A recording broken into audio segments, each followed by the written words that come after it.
Alright, putting this all back together is pretty much simple. It's the exact opposite process of what you took it apart. Basically, you're going to take your bolt and you'll slide in your ejector spring, and then your ejector goes in tab down like so,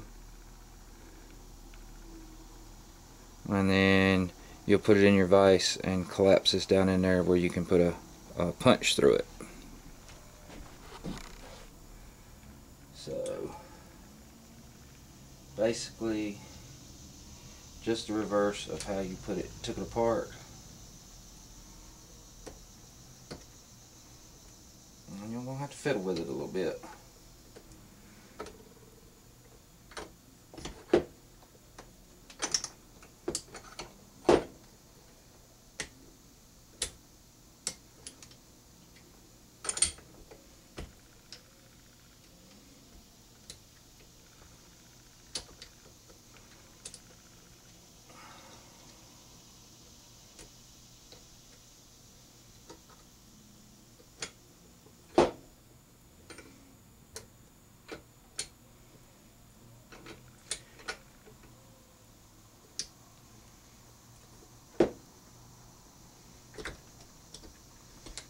Get everything lined up, and you can just pop her in and take your punch and line the hole up like so. You don't really have to do that because you can just chase your pin back in. If you can see that.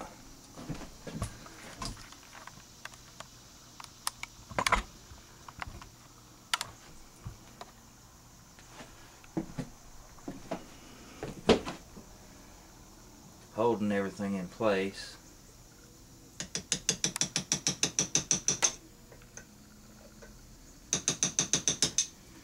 Lock your vise down so it doesn't slide around on you.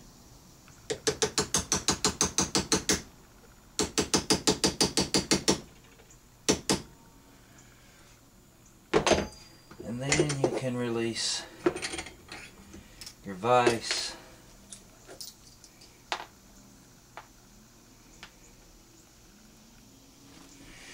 Now we have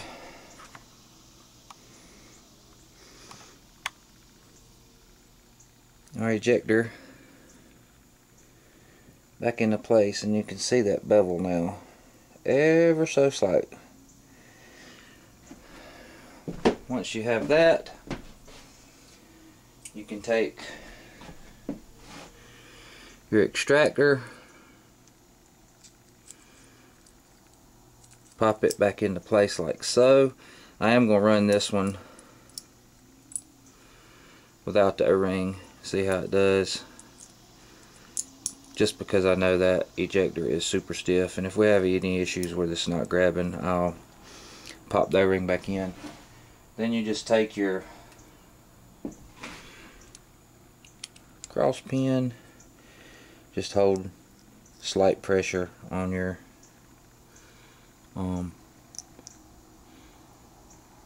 extractor, and you can just pop your pin right back in. Make sure it's even top and bottom. And there's your bolt. Your ejector in and your extractor back in. Then all we have to do is to take our bolt carrier. You do want to make sure that the gas holes on your gas key are opposite of each other. You don't want them all lined up. You want them spaced out, just so when it bleeds off that gas, it all don't come in at one spot. And you'll have to sit there and play around with them.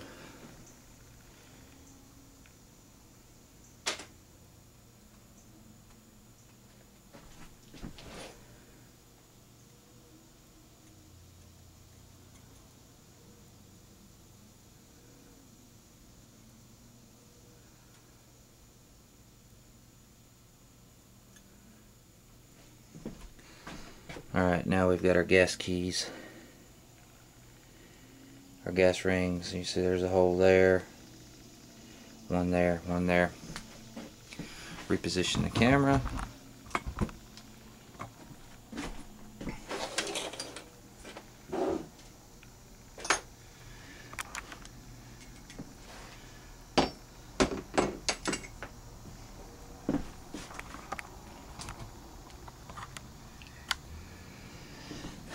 Then you just put your bolt back in with your extractor to the left.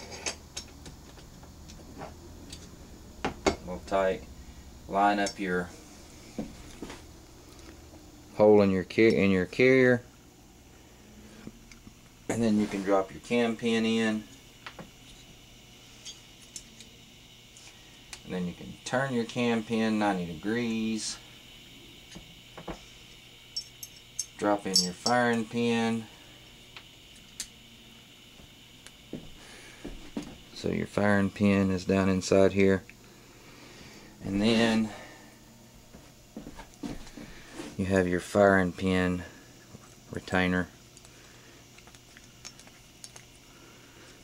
And some of these ones that are the older style like this will want to spread out on you. So sometimes you have to finagle them to get them in there. Nothing major.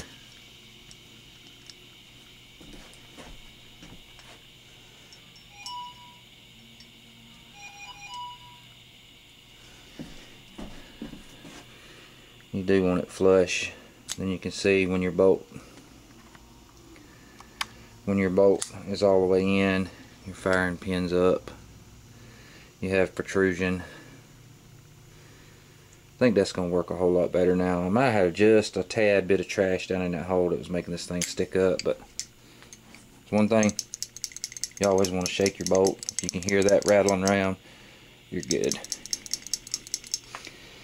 And that's pretty much how simple it is to replace, take out, clean your ejector. You don't have to go buy a whole bunch of expensive tools. If you've got a vise, you could do it by hand, but you'll tear your fingers up. 2 pieces of brass, set of punches, and you can get it done. Alright, I'm going.